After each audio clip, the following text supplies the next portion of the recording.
Good afternoon and welcome back. We're delighted to have you back on the campus. It's my pleasure to introduce this session. My name is Sandeep Dhaya. I'm an associate professor of finance here, and I'm delighted to welcome here from across the pond Mr. Waqas Samad, who's the CEO of FTSE Russell as well as Director of IT at London Stock Exchange. And we have one of our own, Guy Adami, who would be moderating. The floor is yours, Guy. Thank you very much. Thank you, and thank everybody for being here. It's great to be back. I appreciate it, and it's wonderful to be here with you. So we'll get the ball rolling. Early this year, you were appointed Group Director, Information Services, London Stock Exchange, and as just mentioned, the CEO of FTSE Russell. Could you tell us a bit about your experiences so far running the show? Sure, thanks, Guy, and thanks for the organizers here for inviting me along to chat. It's a great conference. I was here last year, and fantastic panels, fantastic sessions, and great faculty and students, and obviously easy questions afterwards, right? That's what I was looking forward to. Since the beginning of the year, when I took over for running information services and CEO of FTSE Russell, it's been a fantastic experience because what I've really had to do is get under the hood of the business.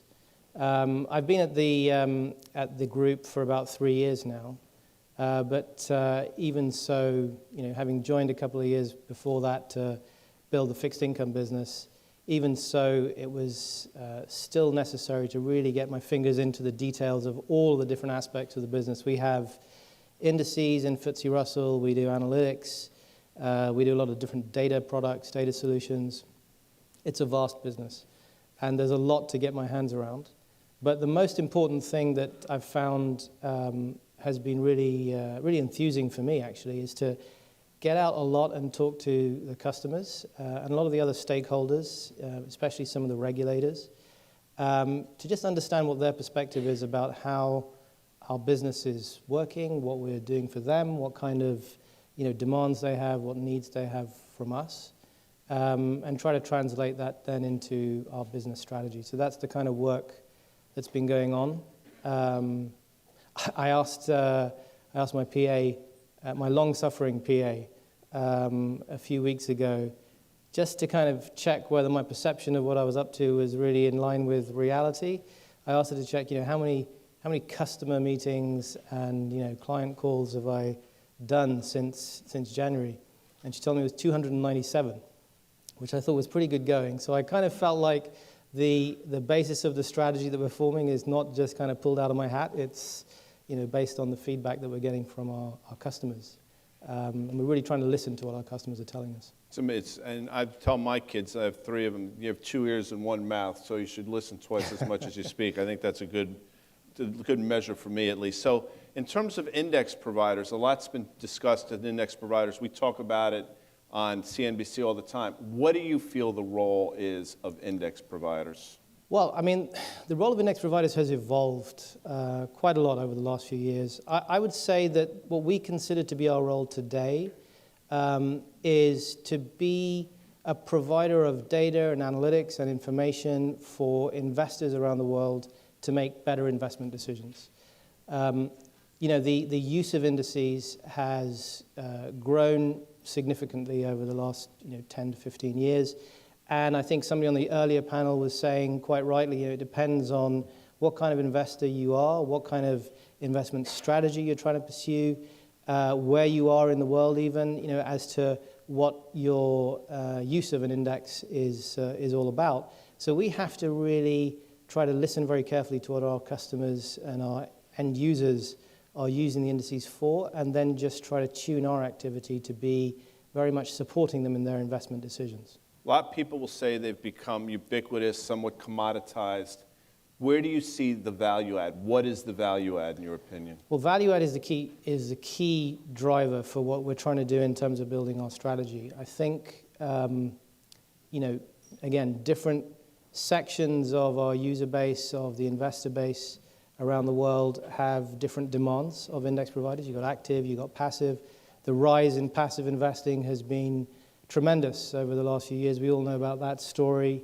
and therefore passive investors are obviously critical users for indices, but active investors too. They need benchmarks. Their stakeholders need benchmarks to measure their performance, and so they're also have heavy dependencies on index providers.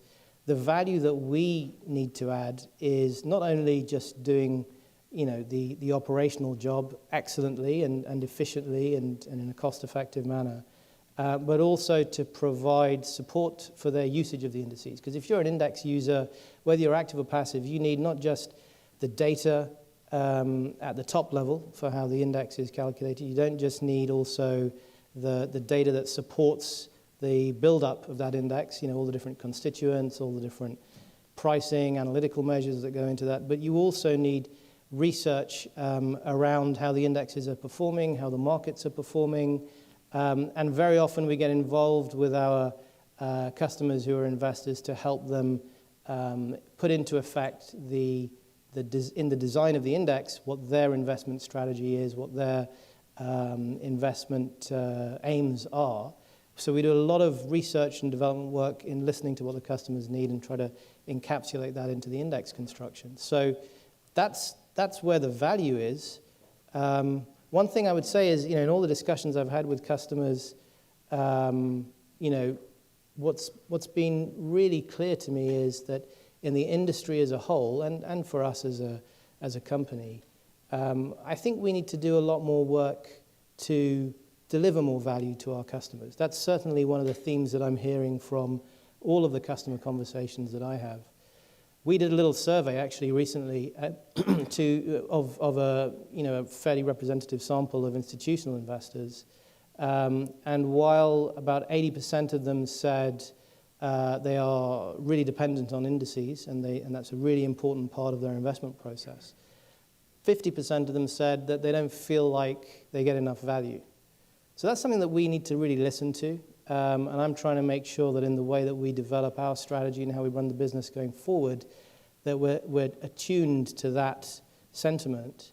And I think that's something, when I talk to my peers in the industry, I think that's something that we all need to be a little bit cognizant of to try and deliver more value to our customers. It's interesting. You have obviously partners and you have customers, and you spoke about the dialogue you're having, but how do you see those relationships evolving? And the world changes extraordinarily quickly these days, more so than in my 33 years or so in the industry. How do you see those relationships evolving? Well, this is related to how the use of indexes, and indeed more broadly, data and analytics has changed over the last 10 to 15 years. The investment process that people follow, whether they're institutional investors or otherwise, whether they're on the asset owner side or the asset manager side, that investment process has become more and more quantitative, therefore more driven by data and analytics. That's a fairly obvious statement. I guess everybody sees that in the activities that we're watching in the markets nowadays. But even so, I think that index providers in particular have to continue to evolve in their relationships with their customers. It's not, customers don't just want data feeds and access to the data in a operationally efficient way. They want all of that, no doubt. But they also need support and help from a research perspective, from a product development perspective, to help them make sense of that data, right? We're living in an age where I think data and analytics is becoming pervasive, but the wealth of data, the wealth of information out there really has to be translated into actionable investment strategies or actionable investment decisions.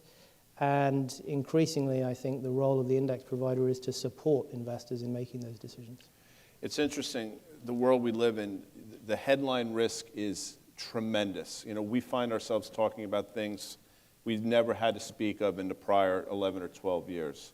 But what's more interesting to me is the fact that volatility in the market actually is sort of at the lower end of the spectrum. So my question is, do you feel that passive investing, for better or for worse, and I'm not saying that I know, has dampened volatility in the world we live in now? I think it's hard to tell. I mean, I think passive investors tend to be in their investment positions, in their portfolios for the longer term, no doubt. I think that the need to have a mix of active versus passive investors is still there. There's certainly been a trend, as I said earlier, towards passive investing for some of the reasons that I think Sebastian on the previous panel mentioned. Right? It's transparency, it's low cost. Those are things which some of the biggest investors and indeed the smaller investors are really driving for. In our business, we have a pretty even mix still between the number of our clients who are passive investors and the number who are active investors. I think that probably evolves and changes over time and moves a bit more towards the passive side. But there'll still be a demand for active investing, active investors from the indices, and of course from all of the risk models, all the analytics, all the data that feeds the active investor process as well. So I think that split will still be there for some time. We talk about, again, things we never talked about historically that we talk about a lot now is the fixed income market, the bond market, the biggest market in the world. It's now dominated by the role of central banks. What are you doing in the world of fixed income? Well, we have been known in FTSE Russell, we have a long heritage on the equity side. So we have equity indices, we have equity data and analytics. Part of the reason I joined the group 3 years ago was to build out our fixed income capabilities. So we have now built that out by acquiring the old Citi index family, and that's a range of fixed income indices that covers all the different bond markets across the world, and also their fixed income analytics platform, which is called the Yield Book. So we are very much positioned now as one of the comprehensive index providers in the public markets at any rate for fixed income and for equities, and also as an analytics provider and a data provider that covers equities and fixed income markets. The demand for solutions in the index space is a multi-asset picture. We have as much engagement with customers now on fixed income index construction and provision as we do with equities. I'm for my sins, I'm also chair of the Index Industry Association.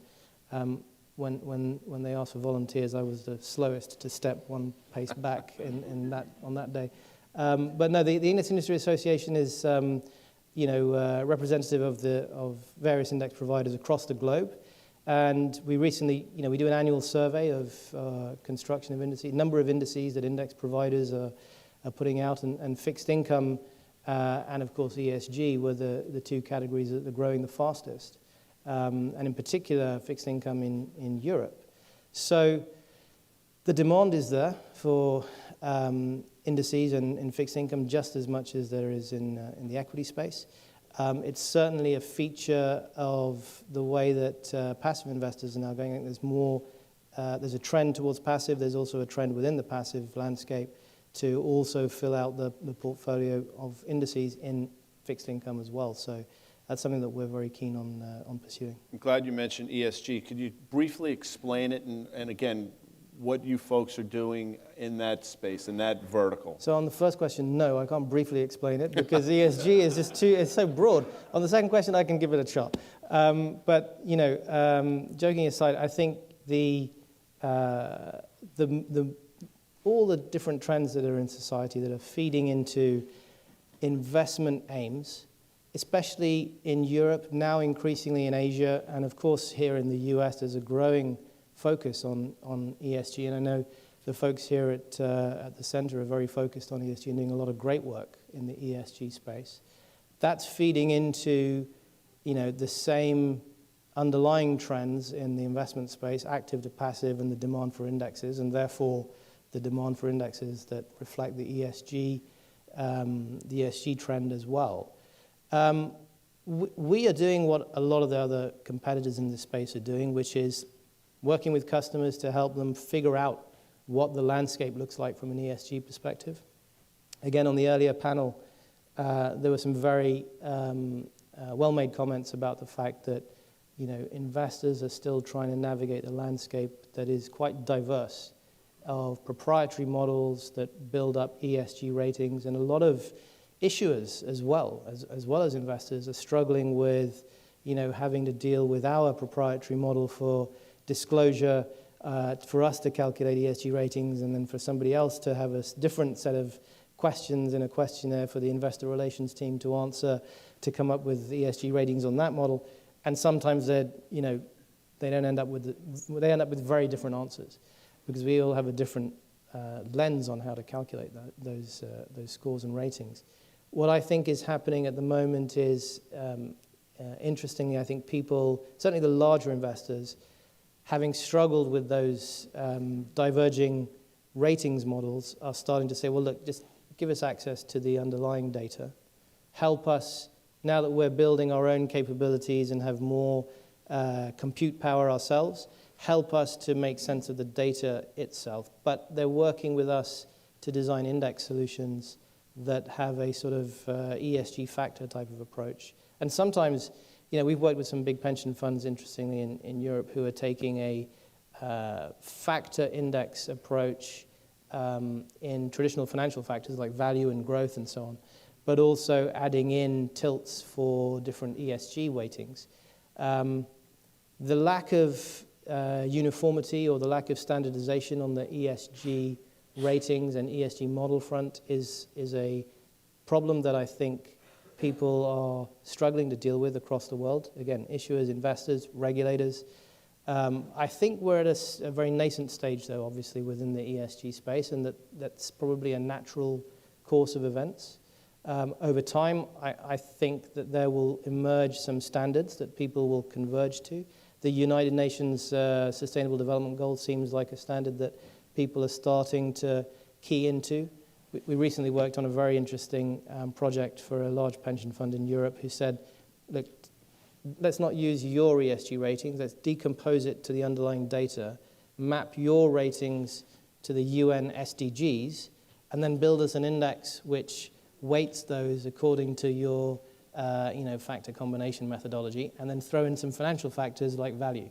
So this is a really evolving space, and it goes back to what I was saying earlier on. We have to do a lot of work to build up our value add as a research partner with our customers to understand what their investment aims are and help them translate that into an index solution. You mentioned regulation. The regulatory landscape was pretty stagnant for a long period of time. Now it's dynamic. Can you speak about your thoughts sort of on global regulation and what's happening there? Yeah, I mean, in the index space in particular, of course, there are two broad topics to touch on. One is that the post-financial crisis, there was a lot of focus on indices, really coming out of the conflicts of interest that were apparent in some of the benchmarks like LIBOR, but then that's kind of translated into the index space as well. And, IOSCO came out with a bunch of principles for how you should properly govern and maintain indices that people are widely using, so 19 principles dealing with conflict of interest and transparency and so on. And I think that was very good for the industry, actually. Very often when regulation is applied, companies who are in that space, they push back hard at first. They don't want to be regulated. They think that it's doesn't apply to them. But actually, over time, they kind of adopt, as long as the regulation is shaped in the right way, that they all come to understand that I think actually it's probably good for the industry as a whole because it tends to raise the standards. And then in the EU, they kind of based on the IOSCO principles and then moved a bit further and cast some regulation into law. And so now you have the EU benchmark regime. And we, as a number of others, are registered as a benchmark administrator under that regime in the EU. We're regulated by the FCA. So now you have a set of legal principles that encode, proper operation of indices and benchmarks that are used by investors in the EU for all types of different purposes. And they deal with the right kind of things: conflict of interest, getting accurate and clean data for inputs, transparency, proper dissemination, and so on. So we think that that's probably good for the industry overall. But actually, a lot of index providers like ourselves and others have been operating very high standards of governance anyway, so it's just about tuning to those. And it's a topic that is critical in that value add discussion that we had earlier on, as well as data, as well as research, as well as partnership. The governance procedures and processes that you have to apply to running indices are critical. And I think that's a really important part of the value add that we offer as index providers. And it comes down to, you know, when you have lots of people following an index or a set of indices, the markets evolve. No set of rules. These are all rules-based, you know, systems. No set of rules is perfect at the outset. And as the markets evolve on which the rules are applied, then you have to update and evolve the rules, and therefore you have to update and evolve the methodologies that are used to construct the indices. So how you do that is important, because if you make changes, you know, in a slapdash fashion, then that's going to have an impact on the end users who are either trying to track that passively or trying to outperform the index as an active investor. So we have to have a very robust set of governance procedures and principles which involve consultation with the broad market, which involve, you know, discussion with end users and customers to understand, if we make the following change, how will that impact you? And very often we also have a lot of discussion and dialogue with regulators in different local markets to make sure that the opinions of investors are reflected to them, because if they make changes to the market structure and that then affects the way the indexes are constructed, there's a knock-on effect in terms of impact for the end investors. So we see our role as trying to put together bridge a gap, if you like, between what investors need and what the market authorities are trying to do to evolve their market structure. I know you have a long-standing relationship with Georgetown University. I believe, correctly or not, that we, Georgetown, the most intellectually curious, aware, diverse group of students in the world. And they're going to ask some questions in a minute, but my question to you is, what would your advice be to these young men and women going forward? Well, that could cover a lot of different topics Absolutely. that we probably don't want to get into. But from the point of view of career, I mean, I think it's a super competitive environment now. We hire a bunch of graduates every year, and the competition for places in all sorts of institutions is incredibly fierce. And so obviously, you know, having the CV or the resume that shows all of the academic achievements that many of these students and alums have had so far is a baseline. But I think what I see the most when we hire graduates, and the ones that are the most successful in our company, are the ones who, as well as coming to the table with a whole set of excellence in their academic background, are the ones who are willing to learn and listen, to your point earlier on, and just have a little bit of humility and patience to really get as much experience as possible before then expecting to advance very far. And actually that point about humility, I think, applies to us as a company and as a service provider to our customers. I think, you know, coupled with that point about listening to what our customers are telling us and what our stakeholders are telling us, I think that goes hand in hand with perhaps a little bit of humility about our role within the industry. And so I'd advise people, actually not just graduates, but also others within our industry, to think about that a little bit and try to operate with that in mind. Humility is a lost art, but I appreciate those comments. With that, I'm going to open it up to some questions. I think we have microphones on either side, so come on, folks. We have our first question. Thank you.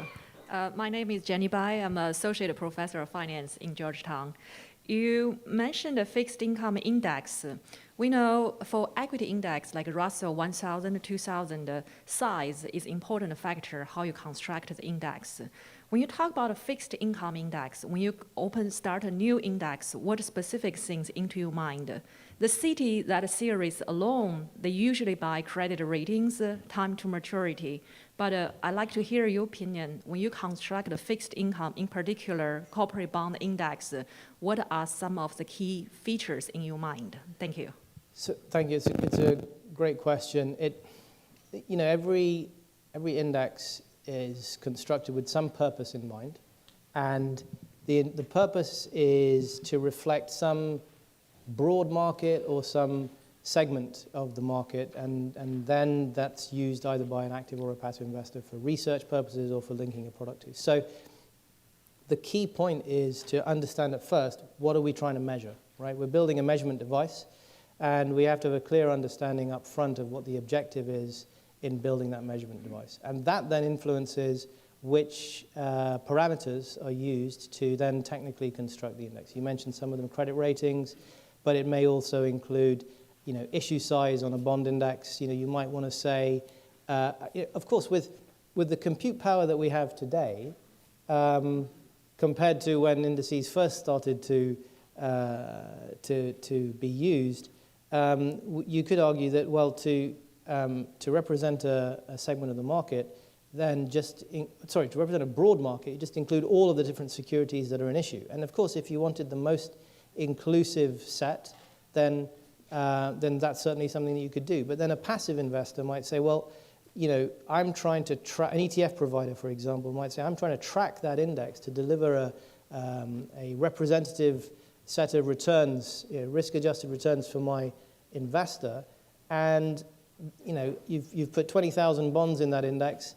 These, 10,000 are actually just noise and don't help in the investment objective. So then you might say, well, let's just make a cutoff point and say, we'll only include things over a certain size to try and cut out that noise. And then you go through this kind of iterative process to try to construct the rule set for an index, which is then useful for the end investor and for the person who's using it. So it's about understanding the objective and then doing some research work in conjunction with the end user or end users to understand what's the best way to measure that whole market or slice of the market in a way that's tractable for them to use efficiently and effectively. Thank you. Yeah, thank you. My name is Li Yang.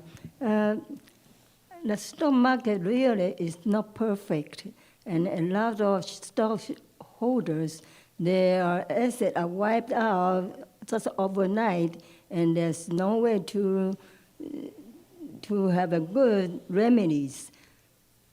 And so I just wonder, yes, and then together with the social issues, like England, like France, they are capitalist, but I think people are very unhappy about it.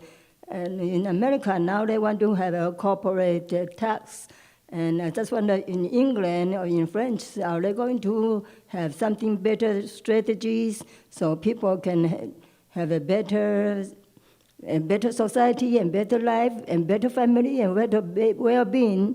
And I think stock market now is a very strong burden. So I just wonder if you can help make some resolutions. That's a tough one. That's a tough question. Guy, do you have any views on that? I'm not sure it's the role of the index provider to determine policy on either investment policy for an end investor or for any government. What we're trying to do is just provide a set of tools and some support for end investors to make their investment decisions.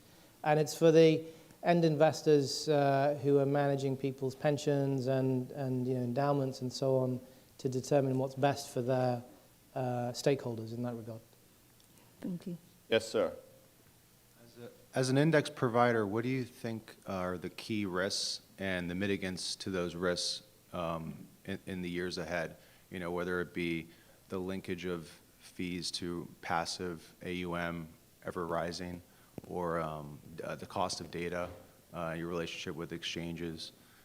Are there any risks that you're on the lookout for, and how do you mitigate against those risks? I mean, I think those are certainly examples. On the fees question, I think it was talked about in the prior panel as well, that there's pressure on fees for our customers, and sometimes for our customers' customers. And we have to be really cognizant of that in the way that we then, charge for what we provide to our customers. But the key part of that equation is, and this is something I keep repeating, but it's really become a theme given all of my discussions with customers out there, is that we deliver the right amount of value for what our customers are charged.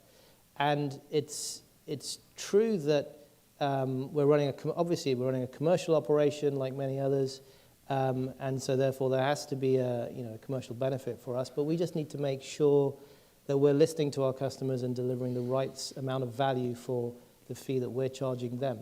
That said, I mentioned that survey that we did earlier. I mean, one of the things that came out of that survey with we think a fairly representative sample of institutional investors is that the proportion of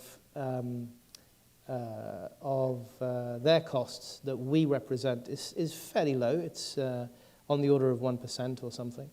But we're not complacent about that. We still are very focused on making sure that we're delivering value for that 1%. And then, in terms of other risks, and how we mitigate those, it's a bit of a cliche to say this now, I think, but technology is certainly a risk to our business, but also an opportunity for us to try to make sure that we can scale up. But that we have to keep pace with the development of different technologies that are enabling us to get more scale and to make our operations more efficient. I like to say that there's so much focus these days on fintech companies, but actually index providers and analytics providers are possibly the original fintech companies in some ways. They've been around for quite a long period of time, but we are enormously heavy users of technology, and we translate that usage and those processes and operations into end products that all the financial markets actors are using and sometimes very dependent on. Waqas, I want to thank you for your time. This is great. Thank you for being here at Georgetown University. Thanks, everybody in the audience. Thank you. And thanks for having me back. Thank you so much. Thanks a lot.